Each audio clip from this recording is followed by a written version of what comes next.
Let's make kimchi. Main ingredient, Napa cabbage. So we need 5 pounds. I have 2 heads here that are around 2.5 each. I'm gonna cut this and we're gonna get to salting. Start by cutting off just a bit of the end, not too deep. Cut the bottom in half and then grab it, and we're gonna do a tearing motion instead of cutting the rest.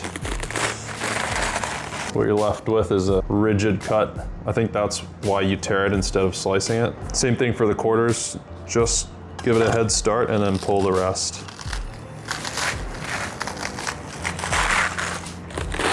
The reason you don't want to cut too much of the end off is because then it stops holding together. Okay, next step, wash the cabbage. All right, we got our washed cabbage. I'm gonna salt them and then we're gonna let them sit for 2 hours, shifting them around every 30 minutes. So I need to measure the salt first. Recipe calls for 72 grams. Seems like a lot of salt, but a lot of it's gonna be washed off, so don't worry about it. Also, kimchi is salty, so embrace the salt. So just try to get every leaf as much coverage as you can.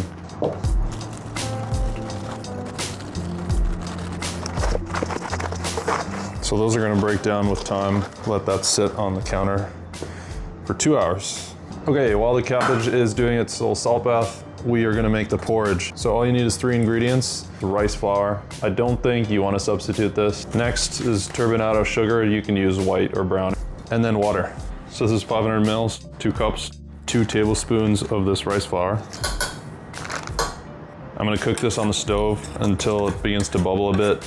You can turn it off and add the sugar in at that point. It's been around 5 minutes. Time to add the sugar.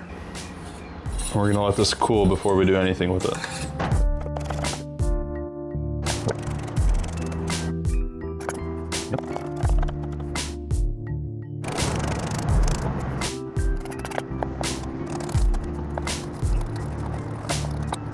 If you're using non-organic ginger, you might need to use more. Sometimes organic veg and fruit makes a big difference, and sometimes I don't notice anything, but there's a huge difference for ginger. That's 2 full bulbs. Our porridge is cooled down, so it's time to combine everything. We need 3/4 of a cup of fish sauce. It's usually half a cup, but I'm using a little more because I'm not using salted shrimp. Then we're going with 2 cups of this stuff. That was so unsatisfying. Whoa.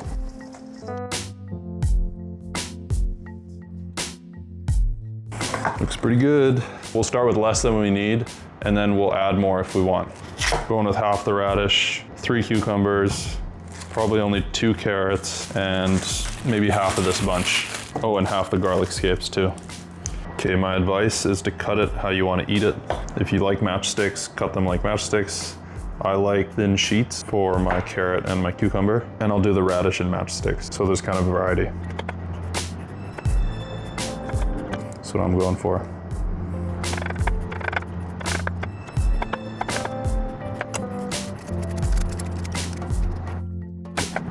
You already follow the rules with all the directions, all the measurements. The veggies is where you get to do whatever you like. Nice blocky matchsticks.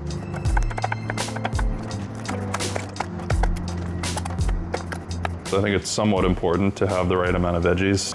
The recipe calls for around 6 cups of finely chopped veg.